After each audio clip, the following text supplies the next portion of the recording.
Mereka meletakkan seekor sapi kuning yang masih hidup di atas sebuah sumur kering, dan begitu mereka menarik penyangga dari papan kayu rapuh, sapi itu langsung jatuh ke dasar sumur. Semua itu mereka lakukan untuk menyembunyikan mayat istri pria tersebut yang tergeletak di dalam sumur. Keesokan harinya mereka menyadari bahwa banyak tikus merayap di kandang. Semua tikus itu keluar dari sebuah pipa tertentu yang terhubung ke sumur. Pipa itu segera ditutup rapat, tetapi masalah sebenarnya baru saja dimulai.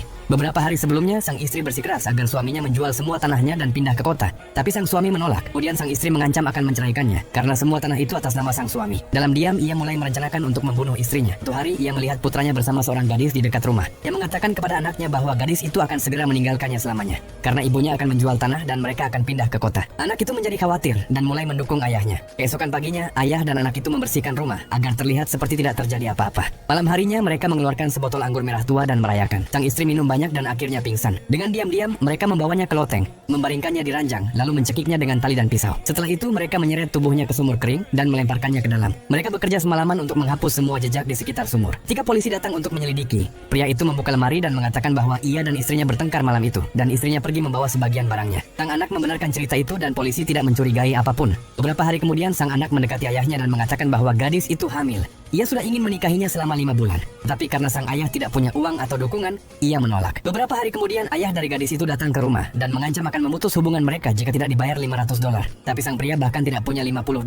Karena merasa putus asa, ia menyuruh anaknya untuk melupakan gadis itu. Namun kali ini sang anak tidak menurut. Suatu malam ia melarikan diri bersama gadis itu. Kini sang pria benar-benar sendirian. Ia pergi ke bank, menggadaikan rumah, dan meminjam $750 untuk mencari anaknya. Tapi begitu ia mengangkat koper, seekor tikus melompat dan menggigit tangannya. Dengan marah, ia membanting tikus itu ke lantai dan membunuhnya dengan kakinya. Lukanya langsung dibersihkan dan dibalut. Di dalam waktu kurang dari setengah hari, lukanya mulai membusuk. Ia pergi untuk mencari dokter, tapi badai mendadak menutup semua jalan. Dalam keputusasaan, ia membersihkan luka itu dengan alkohol. Saat itulah pintu rumahnya terbuka karena hembusan angin. Ketika ia berbalik, ia melihat istrinya yang sudah mati berdiri di sana. Ketakutan, ia mundur selangkah. Sang istri perlahan masuk ke rumah dan mulai mendekatinya. Ketakutan, ia tergelincir di tangga dan jatuh langsung ke ruang bawah tanah. Ketika sadar, ia berada di dalam mobil polisi dalam perjalanan ke rumah sakit. Tapi kondisinya sudah sangat parah hingga mereka harus mengamputasi tangan kanannya. Mereka berhasil menyelamatkan nyawanya, namun polisi memberinya kabar mengejutkan. Mereka menemukan tubuh anaknya yang sudah tak bernyawa. Setelah melarikan diri, anak dan pacarnya mulai merampok bank dan toko dengan senjata api. Tapi suatu hari, seseorang menembak gadis itu. Sang anak tidak bisa membawanya ke rumah sakit karena ia adalah buronan. Saat sedang bingung harus berbuat apa, gadis itu meninggal. Ia menutupi tubuh gadis itu dengan jaketnya, lalu menembak dirinya sendiri.